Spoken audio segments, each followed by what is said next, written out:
It is Friday, May 22nd, 2020. It is 8 p.m. Pacific Standard Time, and so you know what time it is. It's time for a little bit of coin metal. And it was yet another virtual get your ass kicked at Jiu-Jitsu Friday. I don't know, one of these days, of course, I expect that to change. And, whether or not it's going to be, under the current tutelage that I'm with, I'm uncertain. And it's starting to scare me. I mean, so far it's kind of cool. I think they're doing everything they can to accommodate the situation. However, I don't really think that's really in their best business interest. It seems to me that the companies that are going to persist are the ones that are saying, I don't care what you say, governor or mayor or whoever. I'm going to open the fuck back up because my customers want me to. And so, it's like when I'm not even hearing about, when we're going to be coming back to class or, it's like, what the fuck do you want me to do? Do you want me to base my life around, the potential for maybe someday I'm going to go back to physical classes? Or should I be looking to maybe find somebody that's willing to help me along my jiu-jitsu journey despite the restrictions of the mayor and governor? I don't even want to think that, honestly, because I've been training with these people for over 3 years, and I've really enjoyed training there, and I do appreciate the online classes, but like I said, it's like, I didn't sign up for live streaming classes. I signed up for physical classes where I can learn from physical instructors who will physically kick my ass. I know that shouldn't be like a selling point for something, but for jiu-jitsu it is. Because it provides those situations where you can control the situation to some extent. You can't control what the other player is going to do. But there's really very little chance of his buddies ganging up on you or something like that.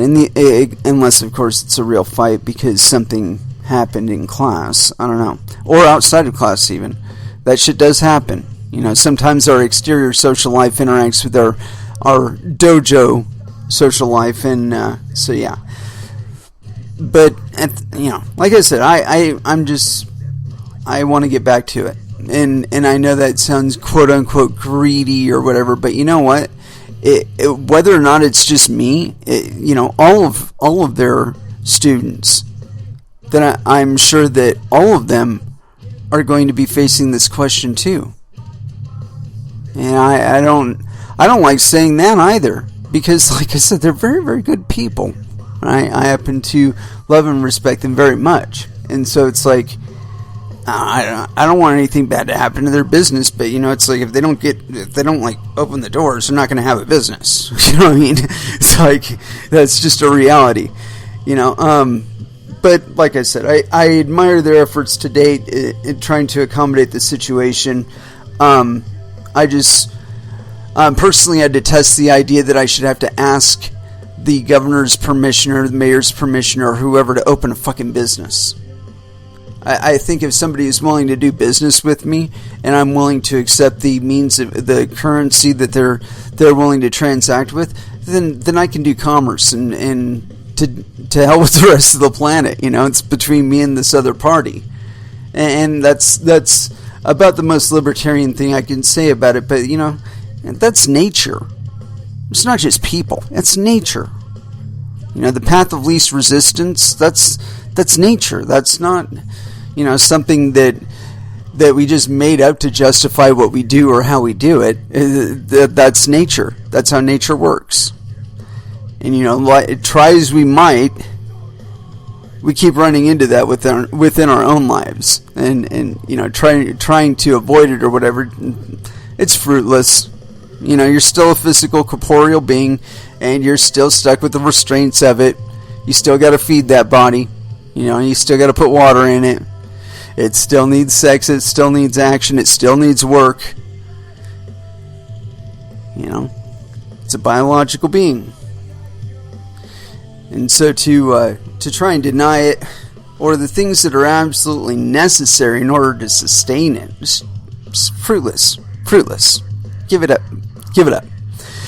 Anyway, I'm really brief on this whole get your ass kicked at jiu-jitsu because, of course, did not get my ass kicked at jiu-jitsu, did not kick anybody else's ass at jiu-jitsu, and, those are the things that, in my mind, constitute a jiu-jitsu class, and so if they're not happening, then technically, in my book, jiu-jitsu didn't happen either.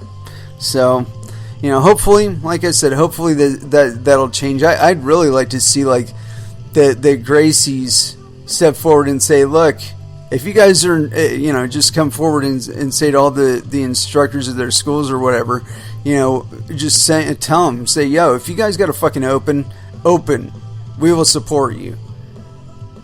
Now, that to me, that would be like a really good thing. However, at this point, it might be a little premature for that kind of gesture, but at least some sort of leadership from their from their camp, I think would be good. And I would say the same thing for 10th Planet, although it seems like Eddie's a little bit more vocal about the struggle that his instructors are facing at this time. And, I find that pretty commendable that, he seems to be more on board with keeping things going within his own organization. And you know what, in all honesty, I can't speak to that with regard to the Gracie organization. I just know I'm not like getting paid for anything, but of course I'm not a Gracie, and I'm not an instructor instructing people for money under the Gracie banner. So, I'm just a student. Just a stupid fucking blue belt, I mean, but yeah, I'm sure my perspective will probably change when I get to purple belt, and probably when I get to brown and black belt too.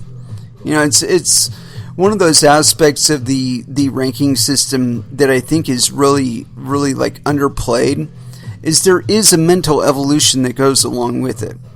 I regard the world around me much differently as a blue belt than I did as a white belt. And it's not because I got a belt to recognize it, it's that by the time I was ready to receive that blue belt, it was obvious to my instructors that my mind had made that evolutionary step. And that's, like I said, I think that's one of the things that's underappreciated about the ranking system. But you kind of have to expect the regard that it has, only because it is such a subjective thing based on the instructor that's giving it. I mean, there are people that are holding ranks that I think they deserve way different ranks than they have, but due to things like age restrictions on who can participate and the kind of hinkiness that develops in your how should I say it, the development path that you can wear on your waist, that you can demonstrate to the rest of the world. I think that's just counterproductive. I mean, especially if you get a case like I keep thinking about like the Diaz's and BJ Penn. BJ Penn got his black belt in less than 3 years. Well, actually, I think it was just a little bit over 3 years, but 3 years on a goal path that typically takes people on average 10 years, but he did it in 3. And it's like that kind of thing. And that guy was actually training before he was 18, I think. There was one guy, and I want to say it was one of the Diaz's. They were saying that he's like 15 years old and he's rolling with black belts, full adult black belts, and being competently rolling against them. And there were a couple of guys like that in our school when I first started with them. And there were 2 of them. One of them I think was over 18, but the other was like 16 when I started training with him. And for a long time he couldn't wear a blue belt, even though he was clearly like at least a first degree purple belt, a single stripe purple belt. Skill wise, mentality wise, he was already there, and so his whole ranking is completely off, and it shows in the matches that he goes up against. He really doesn't run into too much trouble until you get into the absolutes. And the competition that I saw him at, he's over 18 now, and so he can wear the purple or the brown belt that he's supposedly ranked at or whatever. But yeah, the matches that I saw him in, he was so dominant over everybody in his class that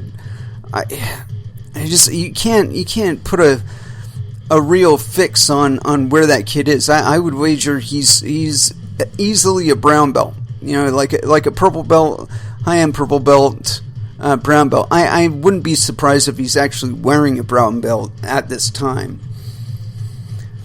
because I watched him and he was facing guys in their 30s and 40s. I mean, guys that had gone through the wrestling and shit, and I mean, you can tell from their builds that these are guys that had done things like serve tours and they did the college wrestling and shit like that. And he's taken him out in 2 minutes, and just with a swiftness. You watch him, and the strategy that he goes about in getting people is just so beyond where he should be age-wise. So yeah, I think that the ranking system in that aspect, it's kind of inefficient, but it creates for some interesting surprises. Anyway, let's go ahead and throw down with some music. And as far as where we want to go, I don't know. I've been playing that. I'm kind of wanting to branch out. I got 3 albums by body count, so... Or maybe 4? Yeah, I do have 4. So, picking one... Body MF and count. That sounds interesting. Let's go with Masters of Revenge. This is off some of the older stuff, off of Born Dead, First Dance, here on Coin Metal.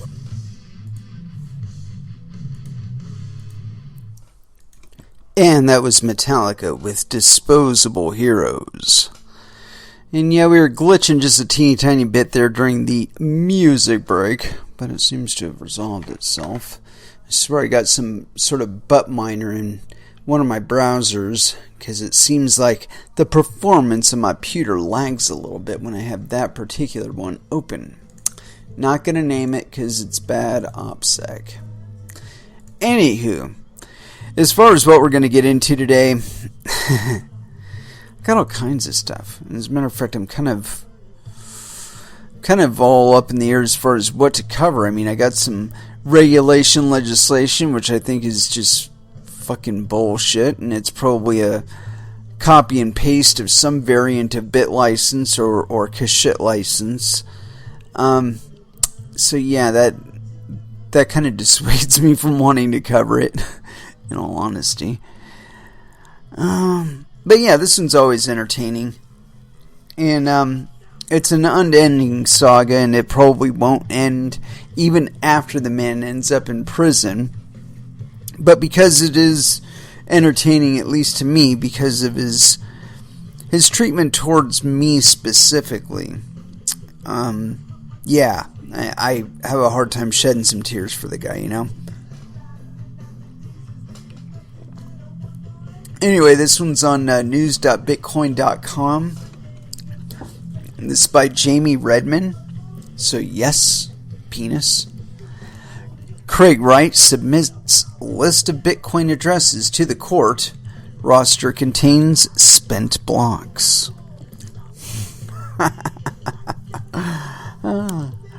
On May 21st, 2020, the infamous Craig Wright, the man who claims to be Satoshi Nakamoto, submitted a list of blocks and Bitcoin addresses to the court that stemmed from the alleged Tulip Trust. However, armchair sleuths and blockchain analysts show that a few blocks recorded in Wright's recently filed list have been spent. Craig Wright files a new list of Bitcoin blocks and addresses that allegedly belong to the Tulip Trusts. The ongoing Kleeman v. Wright lawsuit is heating up once again, as Craig Wright submitted a list on May 21st that allegedly belongs to the infamous Tulip Trusts. The Kleeman estate, specifically Ira Kleeman, represents the now deceased David Kleeman. Kleeman, who is also known as Dave, was a security researcher that some believe may have been a member of a pseudonymous group operating under the Satoshi Nakamoto moniker. According to Ira Kleeman, his brother David's inheritance was manipulated during a multi-year partnership with Australian native Craig Wright. The Tulip Trust is an alleged trust that claims to have 1.1 million Bitcoin from mining Bitcoins in the early days. Throughout the 2-year lawsuit filed with depositions and discovery, the judge asked Wright to produce a list several times. The list submitted on Thursday is the third list filed during the lawsuit, and cryptocurrency detectives are already scrutinizing the addresses and blocks. Let's see. 3 lists contain spent blocks, and none of the lists contain any blocks that are well known to have been mined and spent by Satoshi Nakamoto. Quote, all 3 lists have recently spent blocks in them. When Wright testified that the keys are inaccessible, explains a Reddit post written on Friday, which states that studies the list in great detail. The Redditor notes that after the first list and another grouping of addresses called the Shaders List, the judge gave Wright one more chance to give the court a better list. This led to a bonded courier theory alleging that the courier showed up and provided Wright with the necessary information. The Redditor also notes there is a list called the DK list, which belongs to the plaintiffs. Quote, none of the 4 lists, the Shaders list, the CW list, the DK list, the CSW list, contain any blocks that are well known to have been mined and spent by Satoshi, including Block 9, the Armchair Sleuth wrote. The individual further stated, quote, again, as the CW list is a forgery and the recent CSW filed list is obviously derived from it, the CSW filed list is also a forgery. To bring this all back to the early block that was spent yesterday, it was included in the Shaders list. At this point, we don't know whether it was in any of the other 3 lists. However, it's not particularly important since the Shaders list, CSW list, and CW list and CSW filed list already have spent blocks. Essentially, the Redditor and other crypto proponents following the case believe that Craig Wright's latest address and block submission is another fake. The first Reddit post called, quote, a primer on Craig Wright's claimed blocks, Tulip Trusts, and list of addresses finds 3 definitive faults with the 3 lists submitted to the Florida court. Quote, the Shaders list, a bug-ridden list made in 2009 meant to simply narrow down the blocks that could potentially belong to Wright, the post stresses.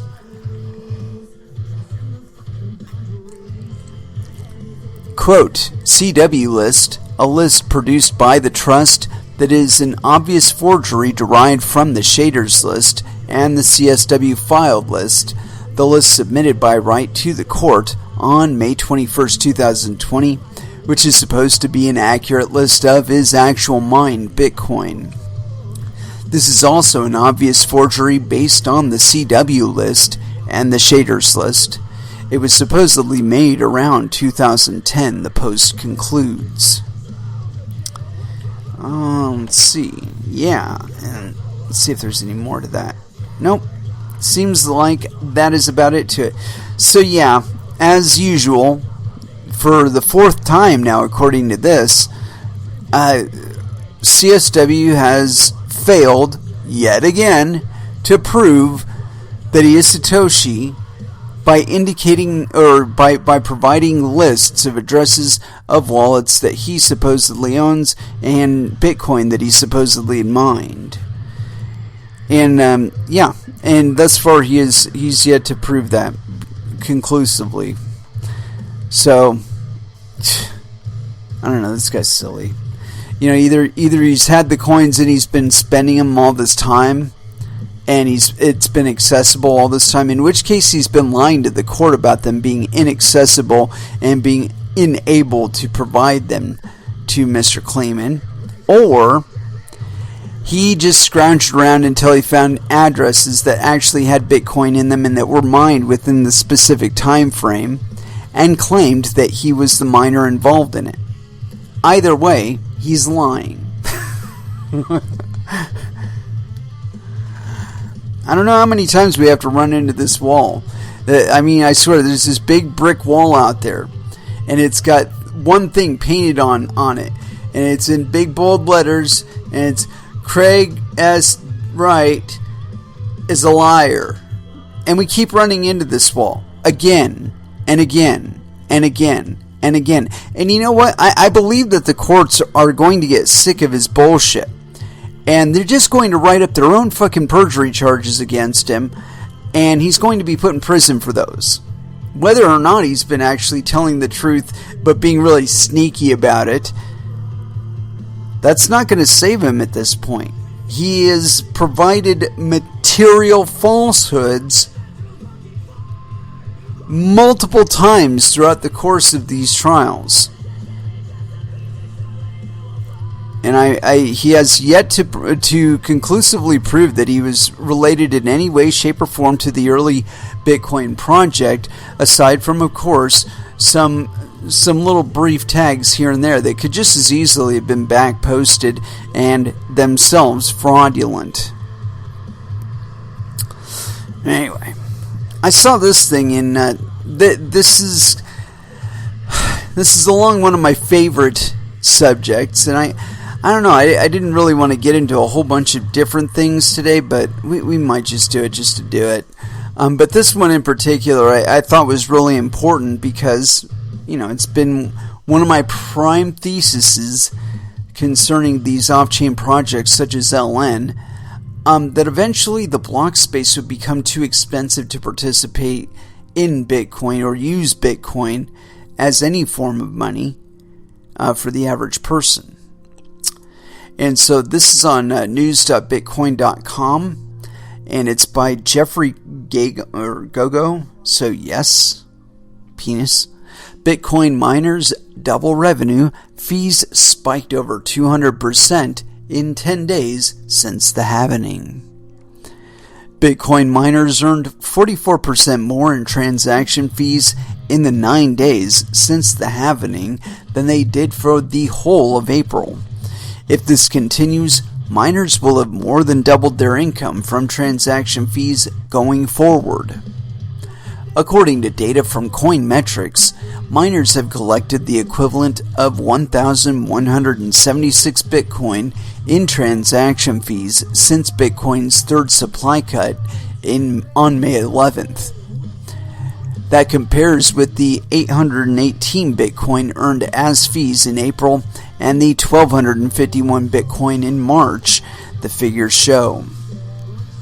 Miners reap fewer Bitcoin with each halving. The latest event slashed rewards paid to the miners by 50% to 6.25 Bitcoin, leaving some operators on the brink of collapse. The bonuses are a major revenue source for mining companies. Now, as the third halving whipped up retail interest, demands for processing transactions through the Bitcoin network rose, causing fees to soar. Since May 11th, the average transaction cost for Bitcoin has climbed as much as 220% to more than $6.40 as per BitInfo charts. On the day of the halving, fees averaged just below $2. Transaction costs had already been rising 2 weeks prior to the event, spiking 400%.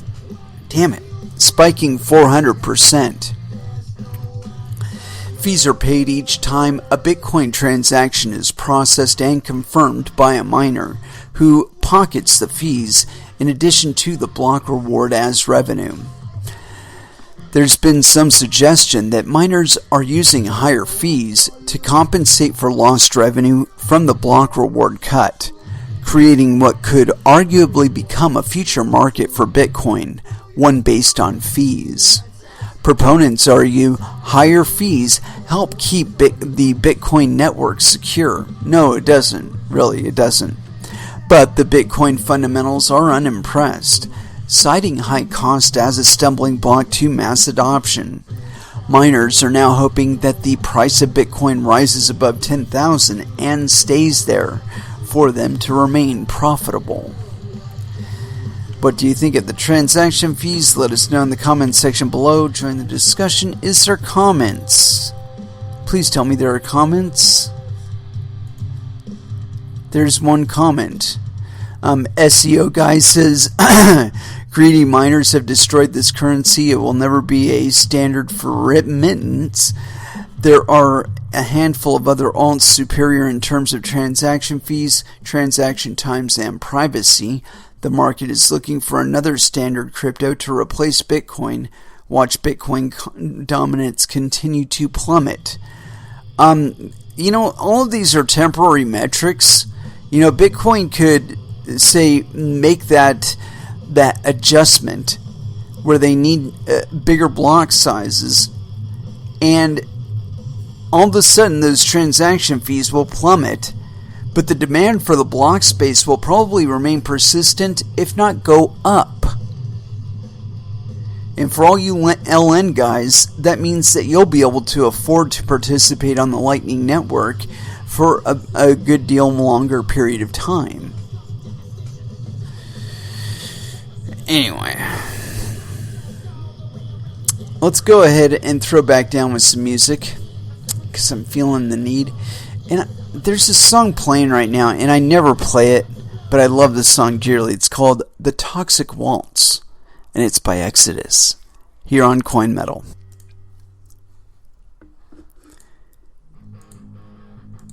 And that was Voivod. And of course, I didn't pick that one, so unfortunately I don't know the name of the song. Not as familiar with Voivod as I would really like to be. I don't know, I gotta add them to my my listen list on my MP3 player or something. Anywho, the next thing I wanted to get into is, I think this is hilarious, because this particular entity that's making this comment has a stable coin, which, in my mind, basically stable coins are like prototypes for a new digital fiat currency, where they're prototyping. They're alpha testing in the wild, or maybe beta testing. They probably did the alpha testing in sandbox environments, in testnets and shit like that. Anyway, this thing's on Bloomberg.com. JP Morgan says central bank digital FX a danger to U.S. power.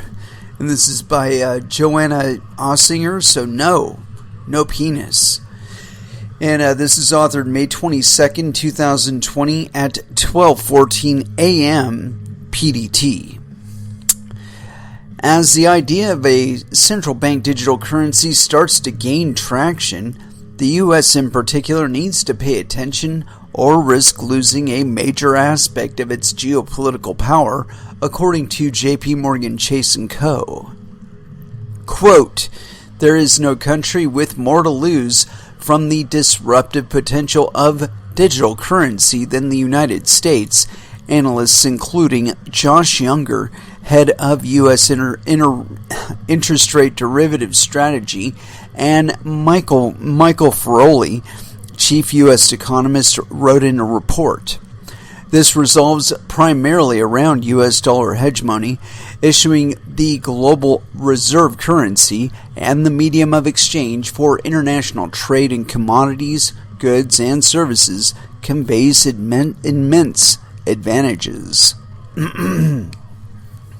Overall, there's a reasonable case to be made for central banks to introduce digital currencies, the analysts wrote, though they're unlikely to have the transformative impact some have hoped. JP Morgan doesn't see the greenback being toppled as the world's reserve currency anytime soon, but the analysts wrote that, quote, more fragile aspects of dollar dominance, including in trade settlement and the SWIFT messaging system, could be at risk. Even an aligned power like the European Union might want to reduce U.S. sway over global payment systems, the analysts said. They pointed to SWIFT suspending access for some Iranian banks in 2018, which arguably might have been a violation of EU laws. Carney urges Libra-like reserve currency to end dollar dominance. We might even follow that one up. If other countries were able to circumvent the SWIFT system and the dollar's domination, it would be much more difficult for the U.S. to carry out its goals in sanctions and terrorist financing enforcement, the report said. Quote, offering a cross-border payments solution built on top of a digital dollar would, particularly if designed to be minimally disruptive to the structure of the domestic financial system, be a very modest investment to protect a key means to project power in the global economy, they said. Quote, for high-income countries, and the U.S. in particular, digital currency is an exercise in geopolitical risk management. Chairman Jerome Powell said in February that the Federal Reserve was undertaking broad work looking at the issues with regard to a digital currency while making no commitments. Yeah, I think this is a case where the market is going to decide for you that abuses of the U.S. dollar's position in the market by bankers and power brokers in D.C. have necessitated the creation of alternative currencies that don't include them at all. And it's because policies that are being supported by the utilization of the U.S. dollar as the medium of exchange are too big a cost on people's local economies that don't involve the U.S. at all. And this is something that the world is basically figuring out. But the thing is that we're figuring it out within the United States itself. And I believe the biggest trend in money over the next decade is going to be a decoupling from the U.S. dollar system as well as every other fiat system on the planet. And when I say a decoupling, I mean that the interfaces for currencies are going to be completely open. And it's no longer going to be a matter of you being able to have sanctions and whatnot pushed on you exclusively because you, through the medium of exchange you're utilizing to conduct your commerce. You know, they're able to do that now with, you know, the U.S. dollar system or any other fiat system out there. However, with Bitcoin and other cryptocurrencies, this upends this whole process. It makes it so some villager out in the middle of Brazil somewhere, if they've got the know-how, can create their own currency, their own digital currency, and transact not just with people in their village, but with the rest of the planet. And any kind of economic sanctions or embargoes against it, fuck you. You just placed a premium on stuff getting in. That's all you did. You created a market for somebody else. That's all you did. You didn't eliminate the market. You just forced it into realms that you have no regulatory interference capability in. And I think that some are trying to get around that aspect of cryptocurrencies by encouraging us to use third-party payment service providers now, with regard to like LN and other stuff like that. That they're trying to push us to using those because it reintroduces the capability to exercise things like embargoes and sanctions against you and taxation. You know, both on the currency side and on behalf of the state and federal government that you may be residing in, or the jurisdictions that you may be residing in. But yeah, like I said, I believe over the next decade that the biggest trend in money will be investing in currency systems and currencies themselves that completely decouple away from the US dollar. And that we will meet the point where we have closed loop systems from the production of electricity on forward, whose commerce are conducted exclusively in international cryptocurrencies that are run by public miners. Because the friction of the cost of friction on your commerce will be so much less that there's all the incentive in the world to make that transition, especially if there isn't any way, except for maybe direct seizure of your person and your effects by any law enforcement agency. And if you're smart about the way you're doing things, you can keep them from monitoring what you're doing too.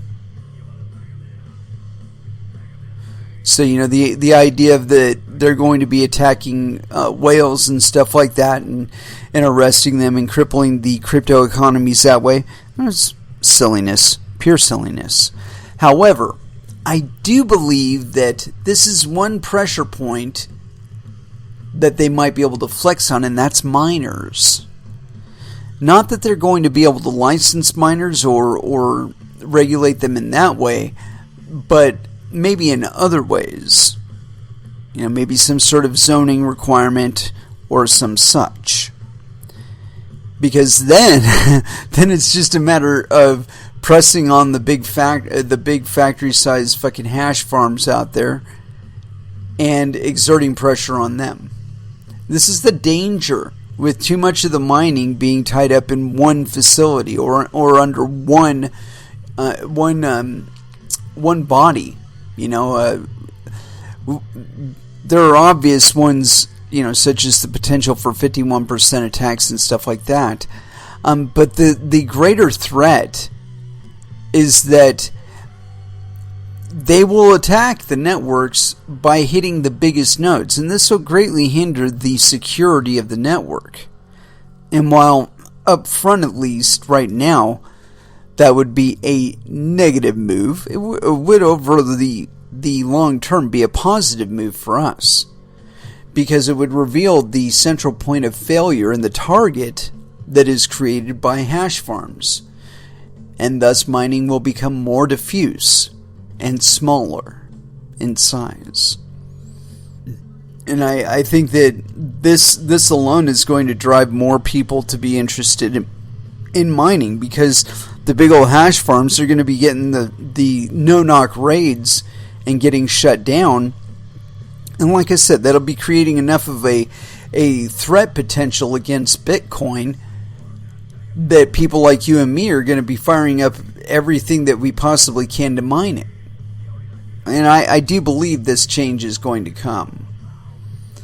You know, bandwidth hasn't gotten any more expensive. If anything, it's going to get even cheaper if they ever get to full deployment with regard to 5G or some comparable or better technology. I'm not entirely sold on the idea of 5G, so we'll see how that all shakes out. I'm not going to render an opinion on it because I'm not a network expert. But yeah, you know, I think to some extent JP Morgan is correct on this, in that if too much of the monetary activity goes on to a central bank digital coin, it will divert power, political power at least, away from the U.S. and put it in the hands of private individuals. And of course, they'll be redefining the laws according to what they're willing to support. And that this in itself, I think, will create a danger that will motivate people to want to maintain cryptocurrencies and mine them and transact in them, simply because it'll allow them the escape from imprisonment imposed on them by either a government or an entity such as JP Morgan. But I got this other article here, and this one, I think this is really important, and it'll be really interesting to see how it plays out. Personally, I would like to see this move cause the closure of the SEC and the CFTC and the NYDFS and any other regulatory entity that thinks that they have anything to say about whether or not you mine cryptocurrencies, how you do business in them, and how you maintain your own funds. And this is on news.bitcoin.com. It's by Kevin Helms. So yes, penis. Trump signs deregulation order to boost U.S. economic recovery. And this is authored a day ago, according to my current reckoning. But let's go ahead and reload that just to check and verify. Yep, 1 day ago. All right, here we go. U.S. President Donald Trump has signed an executive order to eliminate, quote, unnecessary regulations that impede economic recovery following the coronavirus crisis. With this deregulation, government agencies are, quote, encouraged to promote economic recovery through non-regulatory actions. At a critical meeting, a cabinet meeting on Tuesday, U.S. President Donald Trump signed an executive order instructing federal agencies to eliminate, quote, unnecessary regulations that impede the economic recovery. The media quoted him as saying the latest, that's what they said the media quoted him as saying. The latest deregulatory effort is aimed at helping the U.S. economy recover from the impact of the COVID-19 crisis, Trump announced. According to the executive order published by the White House, quote, the heads of all agencies are also encouraged to promote economic recovery through non-regulatory actions. Trump's deregulation order directs federal agencies to, quote, identify regulatory standards that may inhibit economic recovery and take appropriate action, including issuing proposed rules as necessary to temporarily or permanently rescind, modify, waive, or exempt persons or entities from those requirements for the purpose of promoting job creation and economic growth. Some Democratic lawmakers were quick to criticize Trump's action, arguing that it will allow the government to get rid of important protections. Meanwhile, Republican Senator Ted Cruz commented, quote, every regulation that was waived during the crisis should remain waived, and we should begin repealing the most costly of the major regulations that have accumulated over the past decade. Yeah, start with the fucking Patriot Act. Some people in the cryptocurrency industry view this deregulation order by Trump as a positive move, hoping that less regulation would lead to fewer enforcement actions on crypto activities. Some also hope that deregulation would increase the chance of the Securities and Exchange Commission approving a Bitcoin exchange-traded fund, ETF, while others are more skeptical. So far, the SEC has not approved any Bitcoin ETF proposals. And it shouldn't, because in all honesty, they don't have anything to say about it. Let me see if there's any comments on there. Nope, no comments. I'm really surprised. I would really like to see the SEC, the CFTC, and a few other federal regulatory entities just fucking close your doors, man. Call up the senators and the Congress people that are on the boards that manage you and say, yes, we're completely unnecessary, fire all of us, give us our pensions, and goodbye. And just close up shop. The fact of the matter is that the SEC prevented the ICO movement, which, for better or for worse, still exists. But the major thrust of it was happening here in the United States. And really, they acted proactively instead of in response to actual complaints. And they terminated a lot of activity that was happening here in the United States. The same could be said for the NYDFS. And I don't really think this message of loosening up regulation has really gotten down to the ground level. Because there are still states wanting to enact cryptocurrency legislation with regard to limiting who can participate and how and dictating how they may participate. And I think that's a great danger. Especially given what we're facing, economically, we want as much of the crypto activity as possible happening here in the United States. And, shit like this, I'm not going to read the article at the moment, but you can find it, you can check it out. It's on coindesk.com. Well, you know what, I got plenty of time. For some stupid reason, I was thinking I was a little more limited on time, but I'm not. Let's go ahead and get into this thing. And I think this is a direct contrast. And like I said, these state senators, they need to get on board with Trump on this deregulation thing. Because otherwise, they're just going to be limiting the business happening within their states. And that's going to impact the country as a whole going forward. And this one's on coindesk.com. Louisiana State Senate to consider crypto business licensing bill.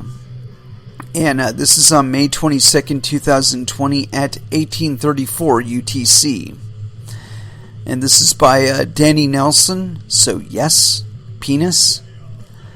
The Louisiana State Senate is about to consider a bill to regulate and license virtual currency businesses. Sponsored by Representative Mark Wright, R77H bill, that was Republican District 77. The bill HB 701 sailed through the House of Representatives with unanimous approval and is being referred to the Senate Committee on Commerce, Consumer Protection, and Internal Affairs. If passed, the legislation would establish Louisiana's first crypto licensing regime. Crypto businesses would have to apply with the state's Office of Financial Institutions, OFA, fork over executives' fingerprints, subject their experience, character, and general fitness to investigation, and perhaps the business premises as well, and pay a non-refundable registration fee, among other requirements. Registrants licensed by states with comparable regimes would not need a Louisiana license under the bill. Individuals dealing with less than $35,000 annually would only need to register with OFI. OFI projected charging a $2,000 application fee and $1,000 for annual renewal. Louisiana's budget gurus estimated the bill would cost the agency nearly $150,000 in its first year and about $1.3 million over 5 as OFI ramped up enforcement. Bill sponsor Representative Wright first called upon the OFI to study virtual currency regulation during 2019, according to the Advocate. During that session, he also introduced a different crypto licensing bill. That bill died in the House committee. Source Law. Andrew Hinks, a lawyer with Carlton Fields, said the 2020 bill appears to derive from the Virtual Currency Business Act, a licensure regime by the Nonpartisan Uniform Law Commission, ULC.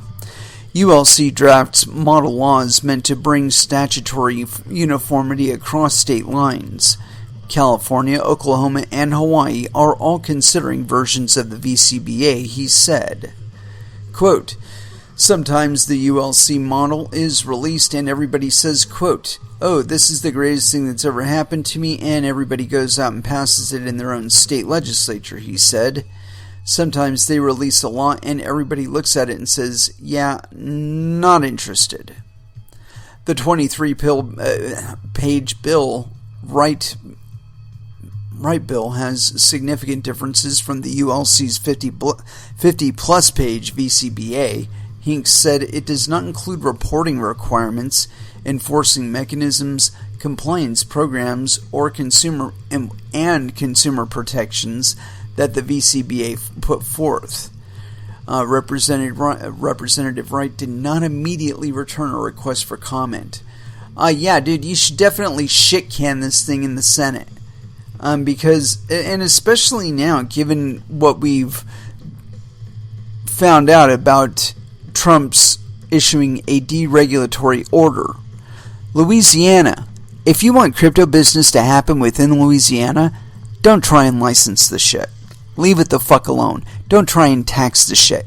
Leave it the fuck alone. Don't try and regulate this shit. Leave it the fuck alone. And what will happen is more of the business will come to you. And see, believe it or not, what that'll result in is more people within Louisiana having more money. That means that they can exert political control, i.e., petition their representatives, i.e., you. And by petition, I mean pay. And it's in their interest to do so because there are other people paying you to do things against their interest. So, but the thing of it is that no matter how much whoever is paying you to not do or to pass this kind of regulation, whoever's sponsoring it to you and forwarding it to you, they will never be able to offer you the amount of money that the collective body of miners in Louisiana would. Or even business individuals who are participating in cryptocurrencies, even if they didn't tax a single transaction they did, you would make more money because they have to spend their fucking money somewhere. And 9 times out of 10, it's going to be somewhere near where they live. And so if you have like sales taxes, you'll be getting sales taxes on the transaction there. If you have any kind of excise taxes on the product being bought or the service being rendered, you would accumulate excise taxes off of it. But you'll get more of that if you leave it open. If you leave it open to the public to participate in. And mind you, we're participating on a global level. This is not something that's just happening in one place. This is a global race.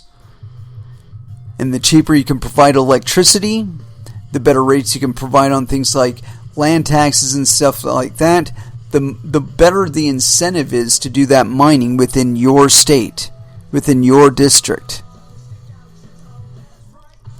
The more adversarial you act to it, the more it will avoid you. It's not going to stop happening. It's just going to stop happening in places where you can monitor and regulate it. Anyway, let's go ahead and throw back down with some music.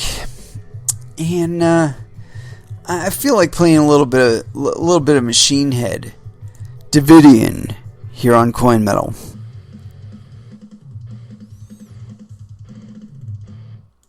And that was Prong with Off the Grid. I'll let it run just a little bit over that time. I was doing a little rooting around, see if I could find one last article to close this one out. And I was successful. Although I did come across a few others that I felt like I wanted to cover, but we just don't have that kind of time. So, we'll just go with what I got here. Let me see if I can find it. Here we go. And I thought this one was really interesting because it's not even on any crypto media. This is on the AIER.org page, American Institute for Economic Research. Powell admits that the Fed's actions vastly exceed its mandate. And this is by Alexander Salter. It was authored May 22nd, 2020. And here we go. On Sunday, May 17th, Federal Reserve Chairman Jerome Powell gave an interview to 60 Minutes. Naturally, most of the questions asked by the interviewer, Scott Pelley, were about COVID-19 and the Fed's policy response.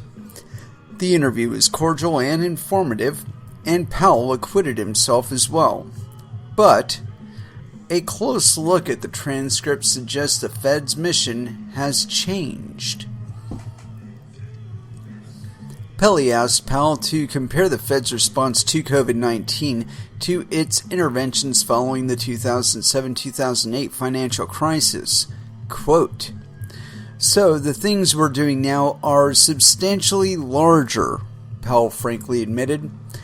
"The asset purchasers that we're doing are a multiple of the programs that were done during the last crisis, and it's very different this time.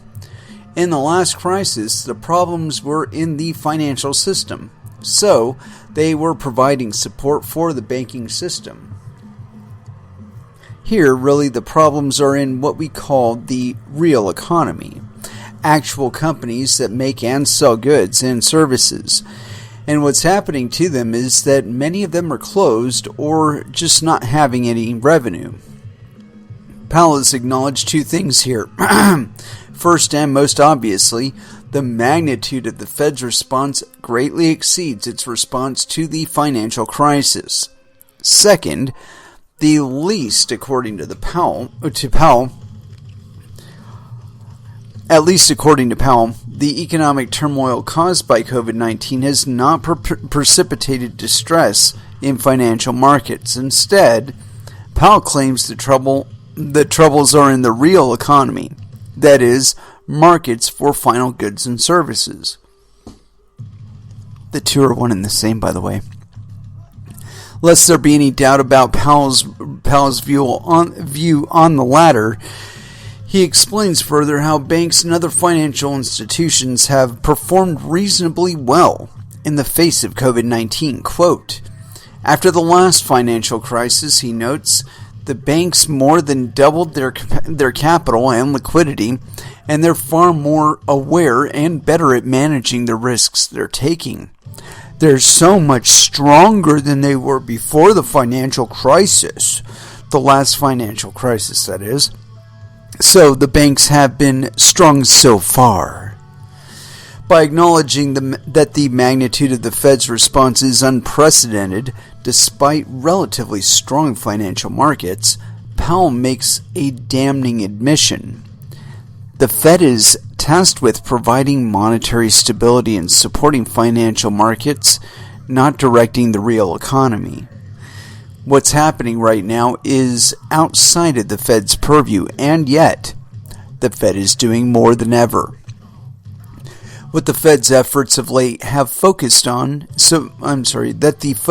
that the Fed's efforts have focused on supporting the real economy, not financial markets.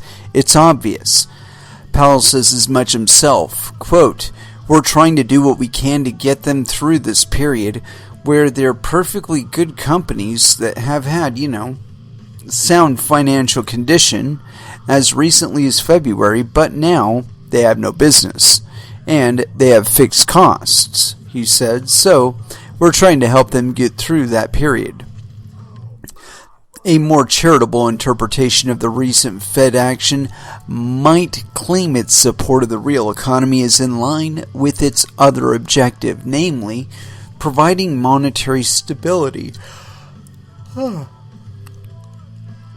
By supporting the real economy, the argument goes that the Fed is merely trying to stabilize the money demand, and, in doing so, it makes it easier to conduct monetary policy appropriately.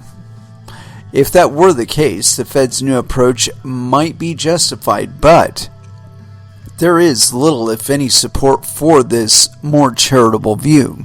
Indeed, the data suggests that whatever else it is doing, the Fed is not currently attending to its monetary stability objective. Inflation expectations have collapsed, a sure sign that the Fed is allowing aggregate demand to fall. Instead of offsetting that fall with monetary policy, Powell's Fed appears to be focused on allocating credit to large corporations, small to mid-sized businesses, and state and municipal governments. That the Fed is allowing aggregate demand to fall significantly while engaging in preferential credit allocation would appear to mark a significant change in its mission. As Powell admits, the Fed is now concerned with specific resource allocations in the real economy, meaning they're going to make sure that the military has guns and bullets and gasoline and the rest of us be damned. And it no longer seems to believe that providing a secure nominal anchor is the proper way to pursue its mandate of full employment and stable prices. While the Fed's apparent change in mission is quite recent, it is arguably foreshadowed in the Great Recession. Like today, the Fed similarly stood by while aggregate demand plummeted in 2008.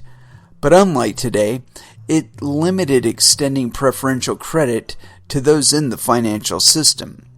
It refused to lend to General Motors, for example, on the grounds that doing so was beyond its purview. The Fed's apparent shift in mission is not only troubling, it is also legally dubious. As my Sound Money Project colleague Thomas Hogan has argued, the Fed is not authorized to make loans to distressed companies. Section 13.3 of the Federal Reserve Act only permits the Fed to lend to non-banks, quote, for the purpose of providing liquidity to the financial system. That is not the objective of the Fed's new lending programs.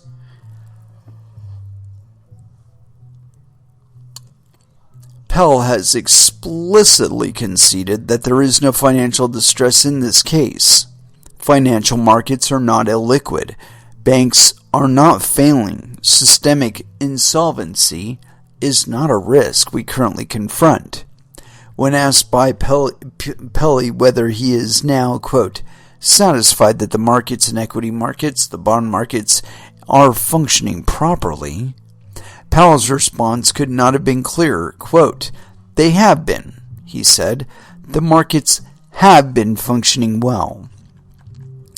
In failing to assure markets that it will provide monetary stability, the Fed falls well short of its mandate. But, at the same time, in allocating credit potentially for reasons other than providing liquidity, the Fed goes well beyond its mandate. Congressional oversight is sorely needed. Alas, such oversight seems unlikely to come. Yeah, they're not really interested because they want the fucking money. They don't care that it's being debased. They don't care that it's being used to pick winners and losers in the economy on an individual basis by the lender of last resort.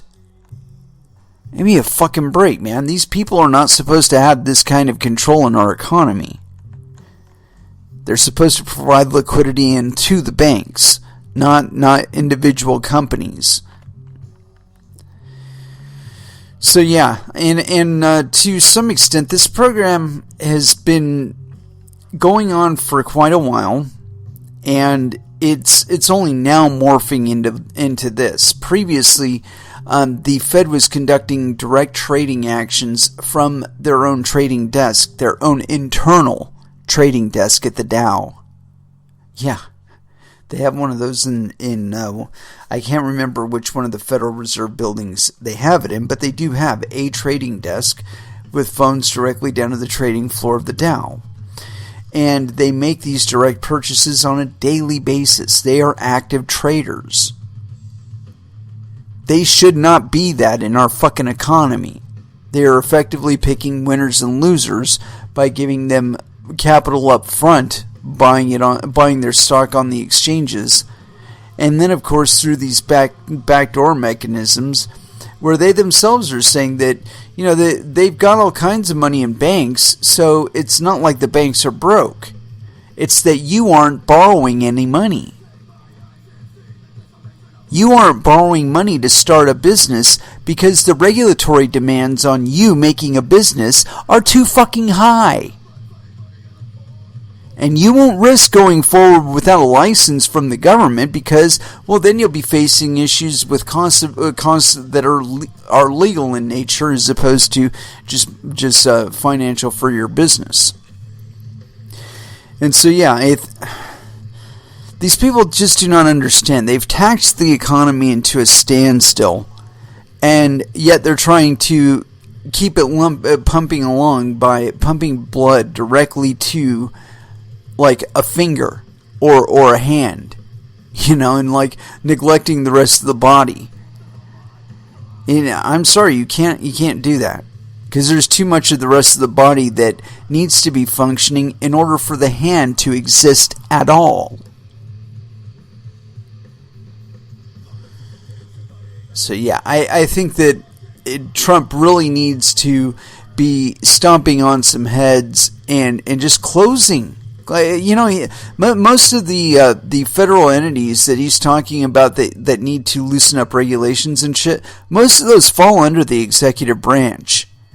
He has the sole authority to terminate them or to modify their mandates as he sees fit. Of course, some of it would have to go through Congress, depending on the relationship with the executive branch and the legislative branch and the judicial branch and so on. But all of the regulatory entities out there, all of the intelligence apparatus out there that impinges on freedom in the markets, these are all introducing costs that we simply cannot bear. You know, things like the CFTC and the SEC, they protect us in some ways, but the best they can do is protect us in a rear view mirror, i.e. after somebody has already committed a crime. So rather than acting proactively with these regulatory entities and trying to force people into compliance and make sure they're compliant up front, how about you just let people do business? And you only really worry about it when it's time for one company to take another to court to resolve a dispute.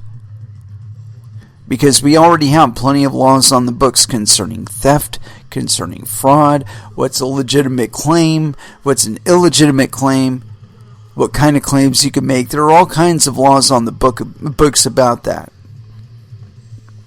And really, that's about the extent that we need to protect consumers. And it is with that I'd like to close out this episode. Thank you very much for listening. I certainly do appreciate the support. We will be back again on Monday at 8 p.m. Pacific Standard Time, and so until then, I want y'all to trade safe, do your homework, and watch out for your own bunghole, because nobody else is going to do it for you. And as far as our last dance is concerned, I got this song playing right now, and I love it dearly. Even though it's going to run us maybe a minute over, I'm going to play it anyway. And so here it is, Last Dance, Machine Head, Block, here on Coin Metal. Thank you again for listening, and y'all have an excellent weekend. Good night.